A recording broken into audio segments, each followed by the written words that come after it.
IQ level बढ़ाने के लिए हम आपको बताए भी रहेंगे, गिन के 42 दिन में आपका आईक्यू लेवल तेज हो जाएगा। 21 दिन के अंदर अगर आपका दिमाग कभी किसी चीज को रिवाइज मार दिया ना, तो फिर वो भूलने नहीं देगा अगले 2 महीने तक। ब्रेन का सबसे महत्वपूर्ण हिस्सा जो होता है सेरिब्रम होता है। सेरिब्रम ही हमारी मेमोरी को कंट्रोल करके रखता है। जिसकी मेमोरी अच्छी होती है उसे पढ़ाई लिखाई की चीजें, हर चीजें याद रहती हैं। तो इसको नापने का भी कोई ना कोई एक यूनिट होना चाहिए ना। जैसे हम आपको गेहूं देंगे तो तुरंत उसको किलो में नापिएगा, चावल देंगे तो किलो में नापिएगा, कपड़ा देंगे तो मीटर में नापिएगा, गैस देंगे तो वॉल्यूम में नापिएगा, एमएल में नापिएगा, लीटर में पानी नापिएगा। उसी तरह से हम कितना देर याद रखते हैं इसको काटेक्स में नापते हैं। जिसका काटेक्स ज्यादा उसको कहते हैं कि ससुरा बहुत ही इसका दिमाग तेज है, यानी इसका आईक्यू लेवल ज्यादा है। और जिसका काटेक्स यानी याद रखने की क्षमता कम है उसे कहते हैं कि इसका काटेक्स कम है, यानी आईक्यू लेवल इसका कम है। समझ में आ गया कि नहीं आ गया? किसी को दिक्कत? अब हम आपको एग्जांपल देते हैं। आपकी लाइफ में बहुत सारे टीचर आए हैं। कुछ टीचर आपको नोट्स खोल के पढ़ाते हैं। कोनो किताब उताब नहीं है जी? हाँ, कोनो किताबें ना है भाई, खाता बुक वे देना यहाँ, इसी को समझा देते। देख, ये हिसाब किताब वाला किताब है। दिवाली के समय हिसाब किताब फाइनल होता है ना, सबका सैलरी उलरी का। तो कुछ टीचर को देखिएगा ना, तो ऐसे एक किताब लेके रखे रहेंगे लोग और इसी में देख के पढ़ा देंगे। बाबू देखो, नर्वस सिस्टम का 2 पार्ट होता है, 2 ना 3 होता है। नर्वस सिस्टम का 3 पार्ट होता है। ऐसे लोगों का मतलब ये खाता बुक रख दो भाई, इसका हिसाब दिवाली में हो जाएगा। तो ये ऐसे लोगों का इस आईक्यू लेवल कम है। लेकिन कुछ लोगों को देखेंगे आप, उनको किताब उताब से मतलब नहीं होता। जैसे आप इलाहाबाद यूनिवर्सिटी कभी जाइए तो देखिए, या बड़े टीचर आईआईटी वगैरह जाएंगे, बहुत एकदम टीचर आते हैं आराम से, कोई नोट सोर्स कुछ नहीं, आया पढ़ा रहा है, चालू किया, एकदम मस्त एंजॉय करके चला गया। तो इनका आईक्यू लेवल ज्यादा होता है। आईक्यू लेवल बढ़ाने के लिए हम आपको बताए भी थे, दिमागीन खाइए, अच्छा रहता है।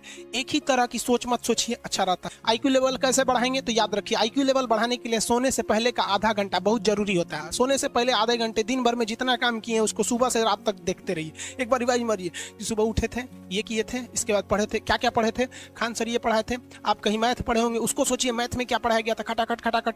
आपको सोचना ही है ना, सोचने में कितना टाइम लगता है, खटाखट।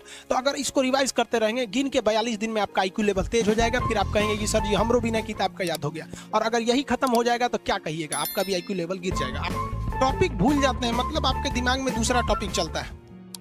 आप लाइफ में किसको किसको आई लव यू बोले हैं, कभी भूले हैं?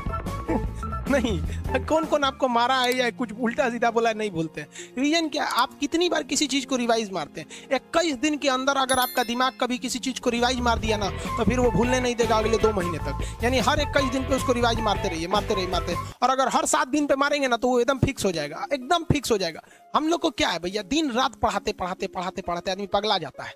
इसलिए अब कोई नींद में भी पूछेगा, खान सर स्वायत्त तंत्रिका तत्व किसे कहेंगे? स्वायत्त में कुछ नहीं आएगा, ये आ जाएगा आपका सिंपैथेटिक और पैरासिम्पैथेटिक, बस यही आ जाएगा। क्यों इतना जल्दी जल्दी जल्दी जल्दी रिवाइज मारा आदमी कि ये हमारा सब कॉन्शियस माइंड में घुस गया है। सब कॉन्शियस, देखिए कॉन्शियस माइंड उसे कहते हैं जिस पर हमारा कंट्रोल रहता है। जैसे हमसे कोई पूछेगा कि आप भी अगर पूछेंगे कि खान सर जो 1 हफ्ता क्लास नहीं लिए थे कहाँ थे, तो हम सोचने लगेंगे ये स्टूडेंट है, इससे हर बात क्या बताएगा आदमी कि किस डॉक्टर के पास थे, कहाँ गए थे। नॉर्मल बोल देंगे बाबू थोड़ा सा मेडिकल हेल्थ इशू था इसलिए चले गए। लेकिन अगर मम्मी पापा पूछेंगे तो उनसे हर चीज बताएंगे। तो जो चीज हमारे कंट्रोल में नहीं रहता है वो उसे क्या कहते हैं, सब कॉन्शियस माइंड। जैसे कोई हमारा नाम पूछेगा, खटाक से बता देंगे खान सर, समझ में आ गया कि नहीं? ओरिजिनल नाम तो आपको भी नहीं बताते हम लोग यहाँ पे। तो सब कॉन्शियस माइंड में घुसा दीजिए। जो चीज, जैसे आप स्टेशन पे उतरिए या बस स्टैंड पे उतरिए, अपने घर जाने के लिए कभी रास्ता याद किए हैं? हाँ, इसके बाद दाहिने मुड़ना है, बाएं मुड़ना। आप फोन पे बतियाते भी चले जाते हैं। जब कभी किसी चीज को बहुत बार रिवाइज मार देते हैं तो वो चला जाता है सब कॉन्शियस माइंड में, फिर आपको याद करने की जरूरत नहीं है। सपना कैसे आता है? जब आपकी नींद अच्छी नहीं होती है तब।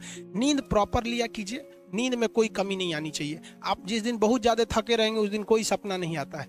हम लोग का जब ऑफलाइन क्लास रहता था, सुबह 7 बजे से रात 9 बजे तक पढ़ाता था आदमी, जो ने करवट सोता था उधरे उठ जाता था, सपना का नाम ही नहीं आता था। समझ में आ गया कि नहीं?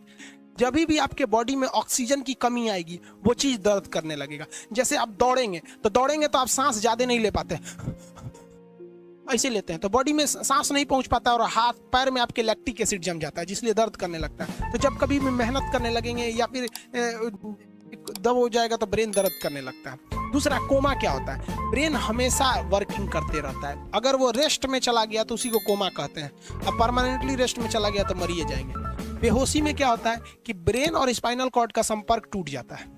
ब्रेन और स्पाइनल कॉर्ड का संपर्क टूट जाता है तो उसी को क्या कहते हैं, बेहोश हो गया है।